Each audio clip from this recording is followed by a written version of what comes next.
اللهم اجعل في قلبي نورا۔ دوسرا حصہ، خلیفہ کا ایلچی۔ خوارزم کی حدود عبور کرنے کے بعد طاہر اور اس کے ساتھیوں کو مملکت تاتار کی سرحدی چوکی پر کچھ مدت رکنا پڑا۔ چوکی کے افسر نے انہیں ہر ممکن سہولت پہنچانے کی کوشش کی، تاہم طاہر یہ محسوس کرتا تھا کہ وہ اور اس کے ساتھی ایک خیمے میں نظر بند کر دیے گئے ہیں۔ انہیں آس پاس کی پہاڑیوں پر گھومنے کی اجازت نہ تھی۔ طاہر ٹوٹی پھوٹی تاتاری زبان میں کسی سپاہی سے کوئی سوال پوچھتا تو اسے کوئی جواب نہ ملتا۔ چوکی کے افسر کے سوا کسی کو ان کے ساتھ بات کرنے کی اجازت نہ تھی۔ تاتاری جاسوس ان کے ساتھ سائے کی طرح لگے رہتے تھے۔ طاہر نے چوکی کے افسر کو بارہا یہ سمجھانے کی کوشش کی کہ وہ چنگیز خان کے نام خلیفہ بغداد کی طرف سے ایک ضروری پیغام لے کر آیا ہے، لیکن اسے ہر بار یہی جواب ملتا، خان اعظم کے پاس پیغام بھیج دیا گیا ہے، ان کی ہدایات ملتے ہی آپ کو روانہ کر دیا جائے گا۔ قریباً 3 ہفتوں کے بعد ایک تاتاری افسر چند سپاہیوں کے ہمراہ اس چوکی پر پہنچا اور اس نے طاہر کی گزشتہ تکالیف پر اظہار معذرت کے بعد بتایا کہ خان اعظم نے آپ کو شرف باریابی بخشا ہے۔ چند ہفتے اس افسر کی رہنمائی میں دشوار گزار پہاڑی راستہ طے کرنے کے بعد طاہر اور اس کے ساتھی ایک دن کوہ قراقرم کی اس وادی میں داخل ہوئے جس میں حد نگاہ تک چنگیز خان کی افواج کے خیمے دکھائی دیتے تھے، اور اسی وادی کے چاروں طرف بلند پہاڑ تھے۔ بغداد سے وزیر اعظم نے طاہر کے ساتھ 3 آدمی روانہ کیے تھے۔ 2 ایرانی تھے جن میں ایک کا نام کمال اور دوسرے کا نام ابو اسحاق تھا، تیسرے کا نام جمیل تھا اور یہ عراقی تھا۔ یہ تینوں سفر کے دوران وزیر اعظم کی ہدایات کے مطابق نہایت مستعدی سے طاہر کے احکام کی تعمیل کرتے رہے۔ راستے میں کئی بار ان کی تلاشی لی جا چکی تھی، اس لیے طاہر کو یہ اطمینان تھا کہ اگر ان میں سے کوئی خلیفہ یا وزیر اعظم کی طرف سے کوئی خفیہ پیغام بھی لے کر آیا ہے تو بھی چنگیز خان کو اپنی صداقت کا یقین دلانے کے لیے وہ کوئی نشانی پیش نہیں کر سکے گا۔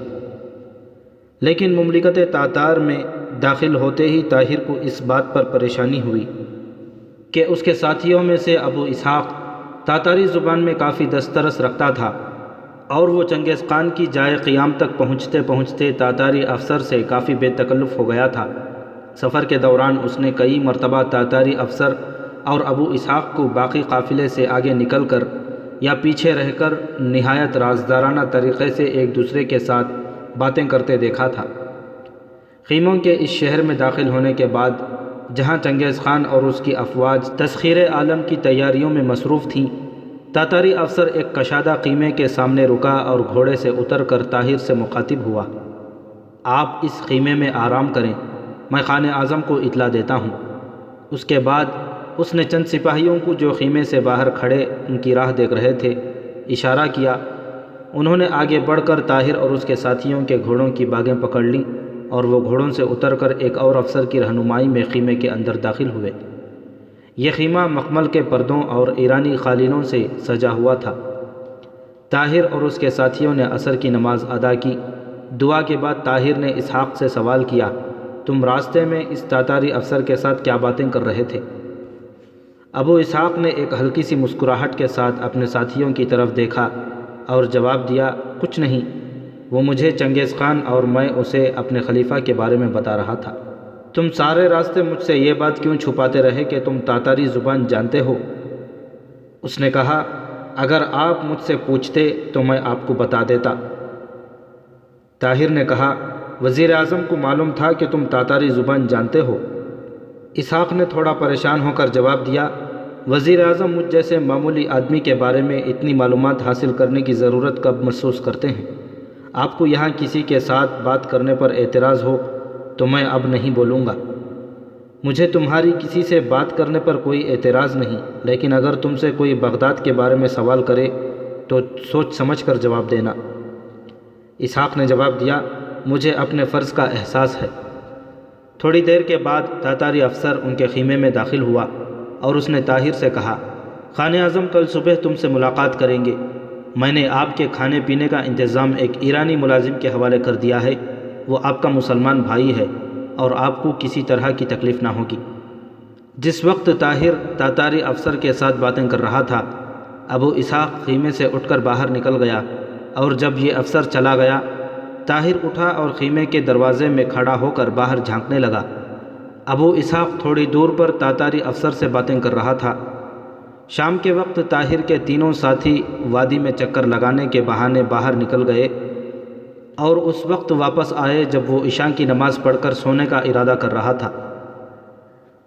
طاہر نے انہیں سخت سست کہا تو ابو اسحاق بولا، میں آپ سے معافی چاہتا ہوں، آئندہ ایسی غلطی نہ ہوگی۔ یہ تاتاری لوگ بڑے وحشی ہیں۔ ہم سیر کے لیے نکلے تھے، ایک خیمے کے پاس ہمیں چند سپاہیوں نے گھیر لیا اور زبردستی ہم تینوں کے سر مونڈ کر ہماری کھوپڑیوں پر سیاہی مل دی۔ خدا کا شکر ہے کہ آپ ہمارے ساتھ نہیں تھے۔ یہ کہتے ہوئے ابو اسحاق نے اپنا عمامہ اتار دیا اور کہا، دیکھیے انہوں نے ہماری کیا گت بنائی ہے۔ ابو اسحاق اور اس کے ساتھیوں کے سر واقعی منڈے ہوئے تھے اور بالوں کی جگہ ان پر سیاہ روغن چمک رہا تھا۔ طاہر نے کہا، عجیب احمق ہیں یہ لوگ، میں چنگیز خان کے سامنے اس بدسلوکی پر احتجاج کروں گا۔ ابو اسحاق نے کہا، یہاں سر مونڈنا نئی بات نہیں، ایک افسر کہہ رہا تھا کہ مہمان کا سر مونڈنا بھی یہاں مہمان نوازی میں داخل ہے۔ خدا کا شکر ہے کہ انہوں نے اپنے خنجروں کی تیزی کی آزمائش کے لیے ہمارے سروں کے بال ہی منتخب کیے، ورنہ ایک تاتاری کے ہاتھ کو اپنی شاہ رگ سے اس قدر قریب دیکھنا خطرے سے خالی نہ تھا۔ اگلی صبح طاہر چنگیز خان کے ایلچی کے ساتھ شاہی ایوان کی طرف چل دیا۔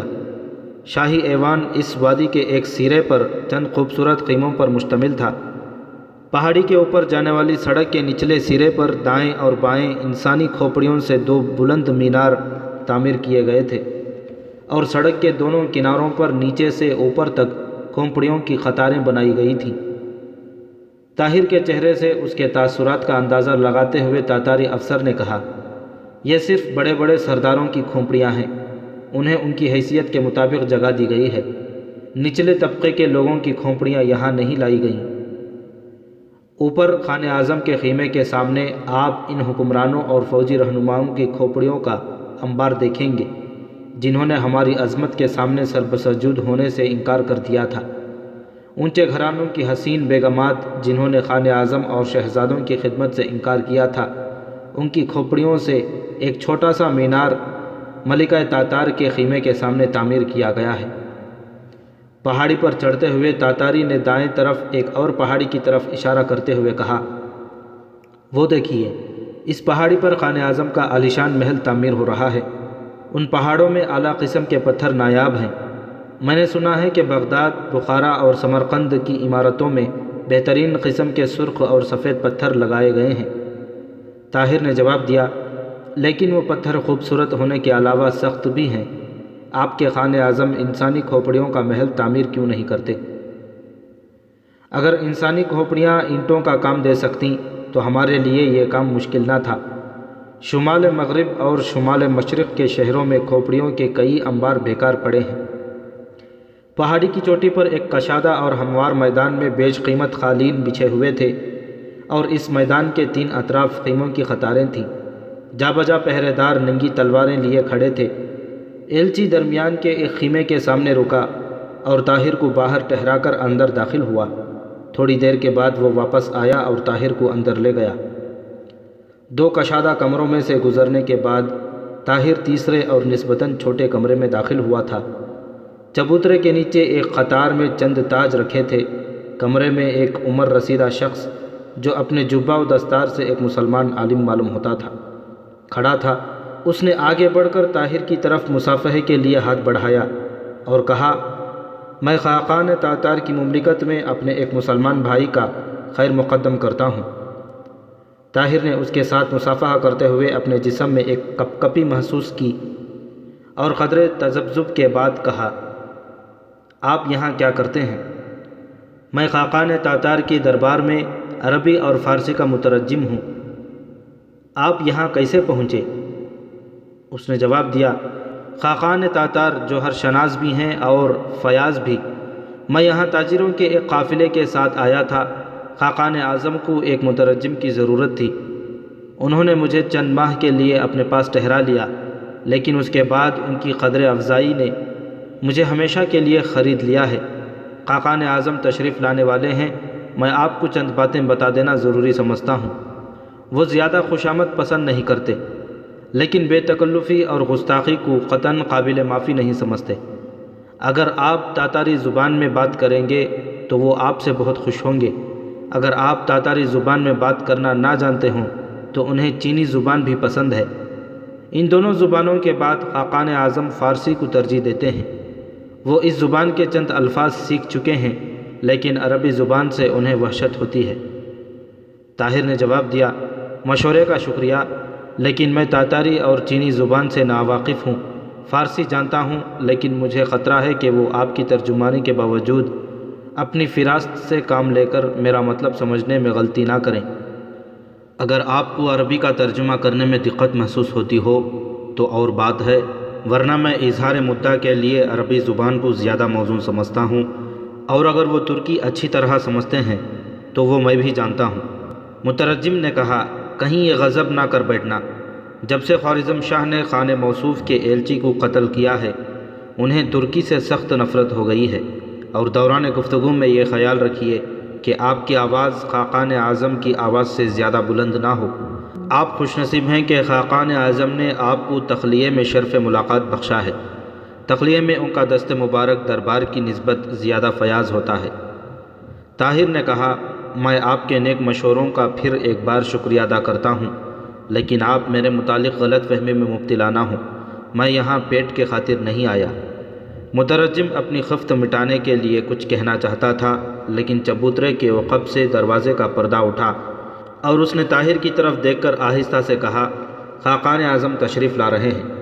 ایک لمحے بعد طاہر چبوترے پر اس جابر و قاہر انسان کو دیکھ رہا تھا جس کی وحشت اور بربریت کے افسانے مشرق و مغرب میں مشہور ہو چکے تھے۔ مترجم دونوں ہاتھ سینے پر باندھ کر رکوع کی حالت میں کھڑا تھا۔ چنگیز خان نے ایک نگاہ غلط اندازے سے طاہر کی طرف دیکھا اور چبوترے پر بیٹھ گیا۔ مترجم بھی سیدھا ہو کر کھڑا ہو گیا۔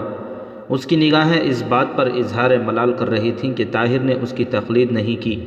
طاہر بدستور چنگیز خان کی طرف دیکھ رہا تھا، اور یہ ایک ایسی گستاخی تھی جسے بھرے دربار میں شاید تاتاری سردار برداشت نہ کرتے، اور تخلیے میں مترجم برداشت کرنے کے لیے تیار نہ تھا۔ آخر کار اس نے آہستہ سے کہہ ہی دیا، نگاہیں نیچی رکھو، لیکن طاہر پر اس کی تنبیہ کا کوئی اثر نہ ہوا۔ چند لمحات کی خاموشی کے بعد خلیفہ بغداد کے ایلچی اور تاتاریوں کے شہنشاہ کی گفتگو کی ابتدا یوں ہوئی۔ مترجم چنگیز خان سے مخاطب ہو کر، خلیفہ بغداد کا ایلچی خاقان اعظم شہنشاہ تاتار کو جن کی شفقت کا ہاتھ دوستوں کے لیے باعث رحمت ہے اور جن کی تلوار دشمن کے سر پر سائقہ بن کر کونتی ہے، نہایت ادب و احترام کے ساتھ سلام عرض کرتا ہے۔ چنگیز خان، ہم بغداد کے ایلچی کو دیکھ کر بہت خوش ہوئے۔ اسے اطمینان دلایا جائے کہ یہاں اس کی جان کا کوئی خطرہ نہیں۔ مترجم طاہر سے مخاطب ہو کر عربی زبان میں، شہنشاہ والا تبار آپ کی آمد پر اظہار مسرت فرماتے ہیں، اور یہ بھی فرماتے ہیں کہ یہاں آپ کی گھبراہٹ بلا وجہ ہے۔ آپ کو الطاف خسروانہ سے مالا مال کر کے واپس بھیجا جائے گا۔ طاہر، میں انعامات کی تمنا لے کر نہیں آیا ہوں۔ اگر شاہ تاتار اس قدر مہربان ہیں تو مجھے خلیفہ کا خط پیش کرنے کے بعد اسلام کی تبلیغ کا موقع دیں، یہ میرے لیے سب سے بڑا انعام ہوگا۔ مترجم چنگیز خان سے، خلیفہ کا قاصد خاقان تاتار کی نظر عنایت کا شکریہ ادا کرتا ہے اور خلیفہ بغداد کا خط پیش کرنے کی اجازت چاہتا ہے۔ چنگیز خان، اجازت ہے۔ مترجم، خاقان اعظم حکم دیتے ہیں کہ خلیفہ کا مکتوب پیش کیا جائے۔ طاہر نے آگے بڑھ کر حریر میں لپٹا ہوا مکتوب پیش کیا۔ چنگیز خان نے اسے لے کر کھولا اور مترجم کو دیتے ہوئے پڑھ کر سنانے کا حکم دیا۔ عربی زبان میں خط کا مختصر مفہوم یہ تھا، تاتاریوں کے بادشاہ چنگیز خان کو واضح ہو کہ ہم پر خدا اور رسول صلی اللہ علیہ وسلم کی طرف سے عالم اسلام کے تمام مسلمانوں کی عزت و آبرو اور آزادی کا فرض عائد ہوتا ہے۔ شاہ خوارزم کے ساتھ ہمارے چند اختلافات ہیں، لیکن عالم اسلام پر کسی بیرونی خطرے کی مدافعت کے لیے ہم نہ صرف خوارزم شاہ کی حمایت کا اعلان کرنے پر مجبور ہوں گے، بلکہ اس کے جھنڈے تلے معمولی سپاہیوں کی حیثیت میں لڑنا اپنے لیے باعث سعادت سمجھیں گے۔ اگر یہ درست ہے کہ شاہ تاتار خوارزم کی سرحد پر افواج جمع کر رہا ہے تو ہم اسے متنبہ کرتے ہیں کہ خوارزم کے خلاف اعلان جنگ عالم اسلام کے خلاف اعلان جنگ سمجھا جائے گا۔ اس خط کے جواب میں ہم شاہ تاتار کا یہ اعلان سننا چاہتے ہیں کہ ان کی افواج خوارزم پر حملہ نہیں کریں گی۔ من جانب خلیفۃ المسلمین ابو العباس احمد الناصر الدین اللہ۔ مترجم نے کسی خاص رد و بدل کے بغیر اس خط کا تاتاری زبان میں ترجمہ کر دیا۔ طاہر حیران تھا کہ چنگیز خان کی پیشانی پر ایک معمولی شکن تک نمودار نہیں ہوئی۔ وہ نہایت اطمینان سے اپنی جگہ بیٹھا ایک معنی خیز مسکراہٹ کے ساتھ طاہر کی طرف دیکھ رہا تھا۔ اس کی نگاہیں بتا رہی تھیں کہ اس نے خط کو ایک دلچسپ مذاق سے زیادہ حیثیت نہیں دی۔ چنگیز خان نے کہا، اپنے خلیفہ کو ہماری طرف سے پیغام دو کہ ہمیں عالم اسلام سے کوئی دشمنی نہیں۔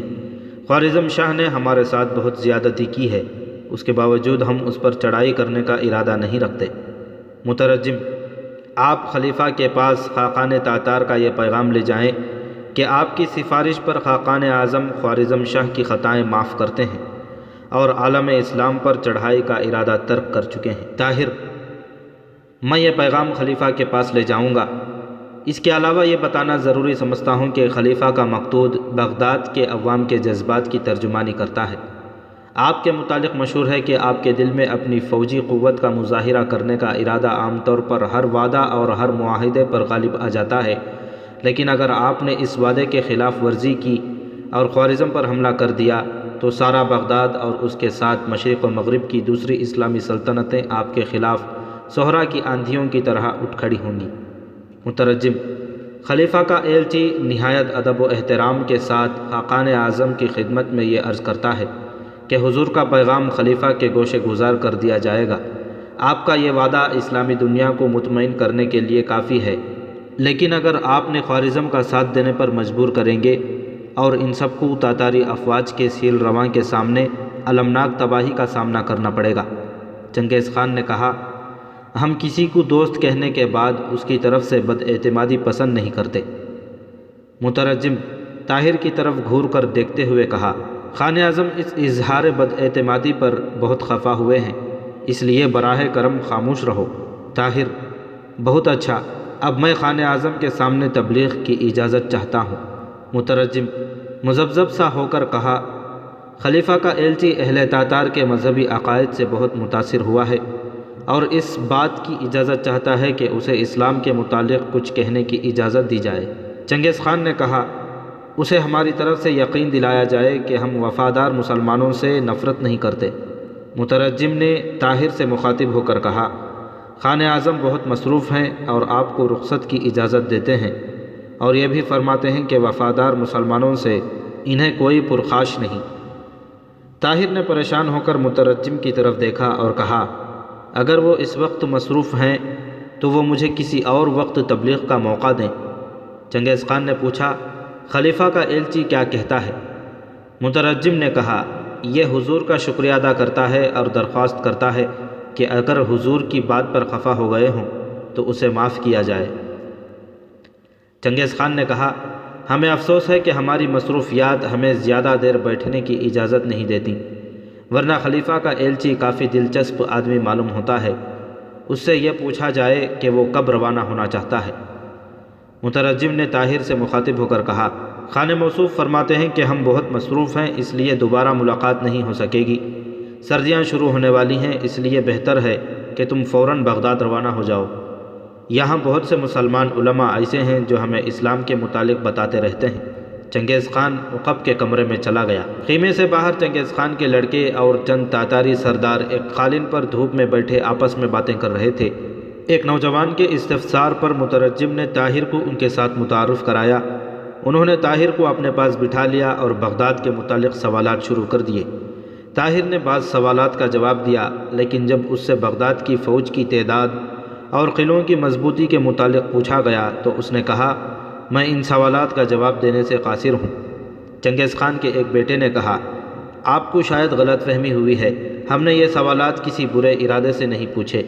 بغداد کے ساتھ ہمارے تعلقات دوستانہ ہیں اور ہم اپنے دوستوں کے متعلق ضروری معلومات حاصل کرنا اپنا فرض سمجھتے ہیں۔ میں آپ کو یہ بھی یقین دلاتا ہوں کہ باہر کی دنیا کے متعلق ہماری معلومات اس قدر ناقص نہیں، یہ دیکھیے۔ چنگیز خان کے بیٹے نے اپنی جیب سے رومال نکال کر طاہر کے سامنے رکھ دیا اور کہا، شاید آپ نے بغداد کا اس سے زیادہ مکمل نقشہ پہلے کبھی نہ دیکھا ہو۔ رومال پر بنا ہوا نقشہ واقعی اس قدر مکمل تھا کہ طاہر کی حیرانی کی کوئی انتہا نہ رہی۔ ایک تاتاری سردار نے طاہر کی طرف معنی خیز تبسم کے ساتھ دیکھتے ہوئے کہا، اب آپ ہمارے ساتھ بے تکلفی سے باتیں کر سکتے ہیں۔ طاہر ابھی تک نقشہ دیکھ رہا تھا کہ ایک خادم نے آ کر تاتاری زبان میں کچھ کہا اور یہ لوگ اٹھ کر خیمے کی طرف چل دیے۔ طاہر جب یہ رومال واپس دینے لگا تو چنگیز خان کے بیٹے نے کہا، اگر آپ کو یہ نقشہ پسند ہو تو آپ اسے اپنے پاس رکھ سکتے ہیں، میرے پاس اور نقشے موجود ہیں۔ طاہر نے جواب دیا، نہیں، بغداد کا نقشہ میرے دل میں لکھا ہوا ہے۔ جب یہ لوگ ایک خیمے کی طرف اندر داخل ہو رہے تھے، مترجم نے طاہر سے کہا، آپ بھی غضب کرتے ہیں، بھلا اس شخص کے دل میں جو انسانی کھوپڑیوں کے محل تعمیر کرتا ہے، اسلام کے لیے کیا جگہ ہو سکتی ہے؟ طاہر نے جواب دیا، مجھے اس کی بے اعتنائی کا افسوس نہیں، لیکن اس بات کا افسوس ضرور ہے کہ مجھے اپنا فرض پورا کرنے کا موقع نہیں ملا۔ مترجم نے کہا، آپ کو میرا شکر گزار ہونا چاہیے کہ میں نے خان اعظم پر آپ کے بہت سے الفاظ کی تلخی ظاہر نہیں ہونے دی۔ طاہر نے چونک کر کہا، آپ کا مطلب ہے کہ آپ میری باتوں کا مفہوم بدلنے کی کوشش کرتے رہے ہیں؟ مترجم نے ایک منافقانہ مسکراہٹ کے ساتھ جواب دیا، نہیں، میں نے آپ کے بعض خیالات کی ترجمانی ذرا مہذب طریقے سے کر دی تھی۔ طاہر نے پوچھا، مہذب طریقے سے آپ کی مراد فیدویانہ طریقہ ہے؟ مترجم نے جواب دیا، مہذب طریقے سے میری مراد وہ طریقہ ہے جس کی بدولت آج ہمیں دھکے دے کر دربار سے نہیں نکالا گیا۔ آپ کے ساتھ تو شاید رعایت ہو جاتی، مجھ پر غصہ ضرور نکالا جاتا۔ طاہر نے کہا، جب میں یہ کہہ رہا تھا کہ مسلمانوں کی کسی ایک سلطنت پر حملے کی صورت میں تاتاریوں کے خلاف ساری دنیا کے مسلمان متحد ہو جائیں گے، تو چنگیز خان کی مسکراہٹ یہ ثابت کرتی تھی کہ اسے یا تو اپنی فوجی قوت پر بہت ناز ہے یا وہ میرے الفاظ کو ایک کھوکھلی دھمکی سمجھتا ہے۔ مترجم نے کہا، خان اعظم موت کے دروازے پر کھڑا ہو کر بھی مسکرانے کی ہمت رکھتا ہے۔ اس کے علاوہ وہ جانتا ہے کہ اقوام کی قسمت کا فیصلہ الفاظ سے نہیں بلکہ عمل سے ہوتا ہے۔ اگر میں آپ کی جگہ ہوتا تو بغداد واپس پہنچ کر تاتاریوں کی فوجی قوت کے متعلق خلیفہ کی غلط فہمی دور کرنا اپنا فرض سمجھتا۔ آپ نے ابھی تک کچھ نہیں دیکھا، میرے ساتھ آئیے۔ طاہر مترجم کے ساتھ پہاڑی کے گرد چکر لگاتا ہوا دوسری طرف پہنچا۔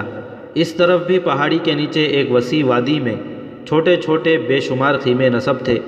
مترجم نے ایک جگہ رک کر ان خیموں کی طرف اشارہ کرتے ہوئے کہا، آپ یہ نہیں جانتے کہ پہاڑ کا یہ سلسلہ کہاں جا کر ختم ہوتا ہے، اور مجھے یہ معلوم نہیں کہ اس قسم کی کتنی اور وادیوں میں تاتاریوں کی ٹڈیدل افراج بکھری ہوئی ہیں۔ میں یہ بھی نہیں کہہ سکتا کہ یہ افواج خوارزم پر حملہ کریں گی یا نہیں، لیکن اتنا ضرور کہہ سکتا ہوں کہ اگر خان اعظم نے خوارزم شاہ سے انتقام لینے کا فیصلہ کر لیا تو دنیا کی کوئی طاقت اس کا ارادہ نہیں بدل سکے گی، اور خوارزم شاہ کی حمایت کے لیے اگر تمام اسلامی سلطنتوں کی افواج بھی میدان میں آ گئیں تو بھی تاتاریوں کا سیلاب انہیں خس و خاشاک کی طرح بہا لے جائے گا۔ وہ پہاڑی ندی کے سیلاب کے سامنے ریت کا ایک ڈھیر ثابت ہوں گے۔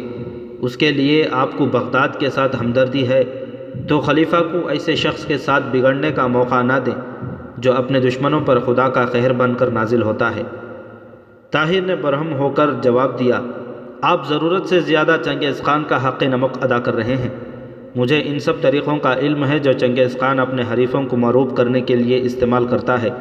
میں مانتا ہوں کہ انتشار کی وجہ سے عالم اسلام بہت کمزور ہو چکا ہے، لیکن اس کمزوری کے باوجود ہم برسوں سے مغرب کے نصرانیوں کی ٹڈیدل افواج کو پے در پے شکستیں دے چکے ہیں، اور چنگیز خان کی افواج ان سے زیادہ نہیں، اور خوارزم اور بغداد کی فوجیں مصر اور شام کی افواج سے کم ہوں گی۔